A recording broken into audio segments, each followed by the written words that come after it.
سلام البنات، مرحبا بكم في القناة ديالي ومرحبا بالمشاهدين والمشاهدات. مرحبا بكم في شهيوات مغربية مع إيمان. اليوم غندير لكم حلوة الغريبة ديال الاتاي بالنسبة للناس اللي كيبغيو يفطروا بالحلوى ولا كيبغيو يديروا الكوتاي.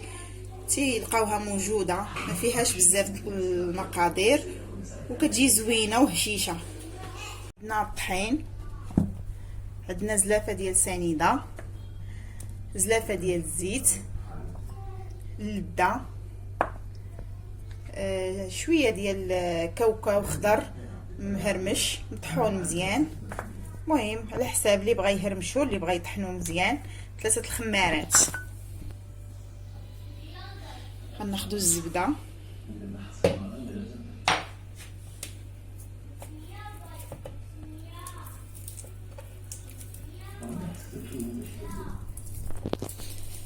الزبده نحقوها مزيان،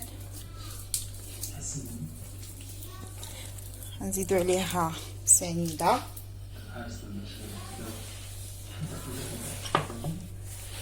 من بعد غنزيدو الزيت،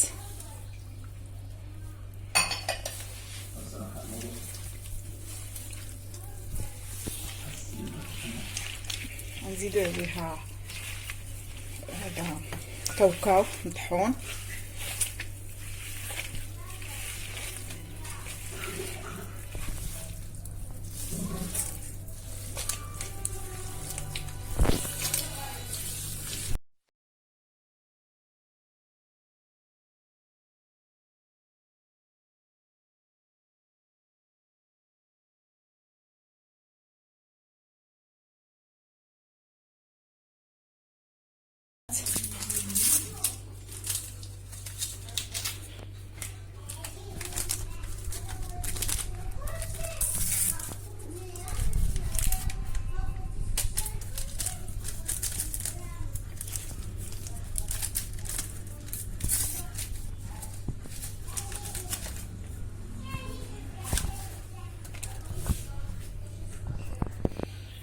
من بعد غنبقاو نزيدو الطحين على حسب الخليط.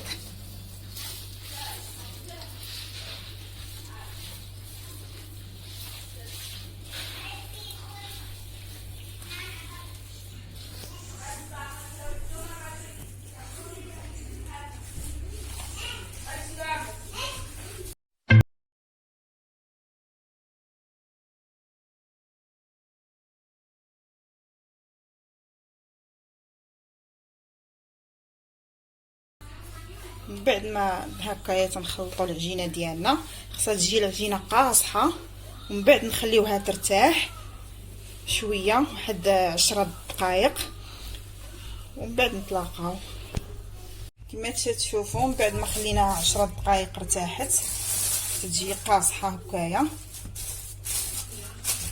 كنبقاو ناخذوا هكا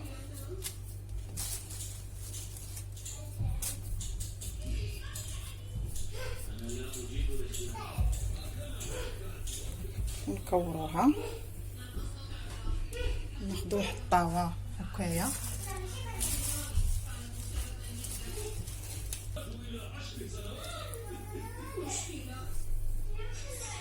وغنبقاو هكايا تنكملو التكوار ديالنا، من بعد نتلاقاو. كما تشوفوا من بعد ما كورنا الحلوه ديالنا غريبه، غندخلوها للفران درجه الحراره 150، ومن بعد نتلاقاو ان شاء الله.